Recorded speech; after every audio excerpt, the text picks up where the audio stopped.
Hello friends, welcome to சமையல் புதிது. இன்றைக்கி நம்ம வீடியோவில் பார்க்க போகிற ரெசிபி சப்பாத்தி, இட்லி, தோசை, நான், ரொட்டி, ஊத்தாப்பம், பூரி, பொங்கல், மெதுவடைக்கெல்லாம் வச்சு சாப்பிட்ற மாதிரி ரொம்ப சத்தான சுவையான சட்னி ரெசிபி பார்க்க போகிறோங்க. இந்த சட்னி செய்யறதுக்கு ரொம்ப சுலபங்க. சட்டுன்னு பார்த்திங்கன்னா ஒரு 5 நிமிடத்தில் செய்து முடிச்சுக்கலாம்.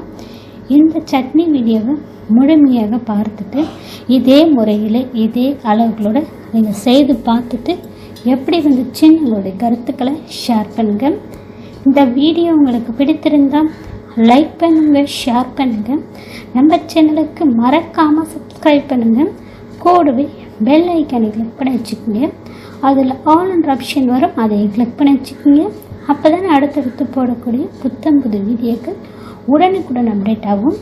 இந்த வீடியோவை ஸ்கிப் பண்ணாமல் முழுமையாக பாருங்கள். இப்போ வாங்க இந்த சட்னி ரெசிபி பார்க்கலாம்.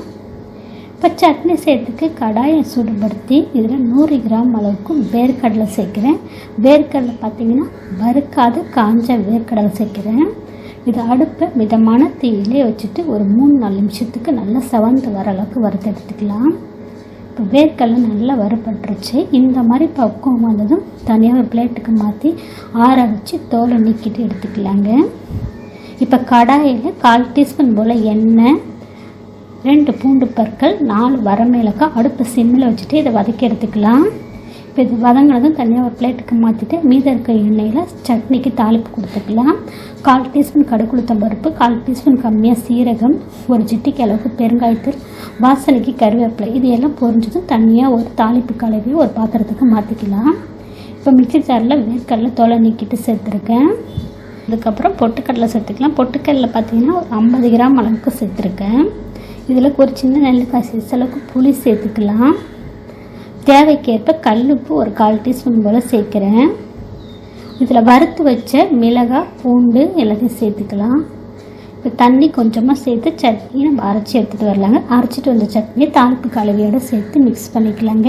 இந்த சட்னி பார்த்திங்கன்னா கெட்டியாக வச்சு சாப்பிட்லாம், தண்ணியாக வச்சு சாப்பிட்லாம். ரொம்ப ருசியாக இருக்கும். கெட்டியாக வச்சு ரச சாதம், சாம்பார் சாதம், தண்ணி சாதத்துக்குலாம் கெட்டியாக வச்சு சாப்பிட்டிங்கன்னா ரொம்ப ருசியாக இருக்கும். தண்ணி மிக்ஸ் பண்ணி டிஃபன் ஐட்டத்துக்கு எல்லாத்துக்கும் இந்த மாதிரி நீங்கள் ட்ரை பண்ணி பாருங்கள். ரொம்ப ருசியாக இருக்கும். இட்லி, தோசை, சப்பாத்தி, ரொட்டி, பூரி, பொங்கல், மெதுவடை, இது எல்லாத்துக்கும் இந்த ஒரு சட்னி இருந்தால் போதுங்க. எத்தனையோ முறையில் வேர்க்கடலை சட்னி செய்திருப்பீங்க. இந்த மாதிரி ஒரு வாட்டி ட்ரை பண்ணி பாருங்கள். வீட்டில் எல்லோரும் விரும்பி சாப்பிடுவாங்க. இனி இட்லி, தோசைனால இந்த வேர்க்கடலை சட்னி செய்ய சொல்லி கேட்பாங்க. ரொம்ப ருசியாக இருக்குங்க. இந்த சட்னி வீடியோவை முழுமையாக பார்த்துட்டு இதே முறையில் இதே அளவுக்கு நீங்கள் செய்து பார்த்துட்டு எப்படி வந்துச்சுன்னு உங்களுடைய கருத்துக்களை ஷேர் பண்ணுங்கள்.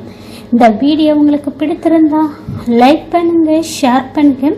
நம்ம சேனலுக்கு மறக்காமல் சப்ஸ்கிரைப் பண்ணுங்கள். கூடவே பெல் ஐக்கானை கிளிக் பண்ணி வச்சுக்கோங்க. அதில் ஆல்ன்ற ஆப்ஷன் வரும், அதை கிளிக் பண்ணி வச்சுக்கோங்க. அப்போ தான் அடுத்தடுத்து போடக்கூடிய புது வீடியோக்கள் உங்களுக்கு உடனுக்குடன் அப்டேட் ஆகும். இந்த வீடியோவை ஸ்கிப் பண்ணாமல் முழுமையாக பார்த்ததுக்கு நன்றி. வணக்கம்.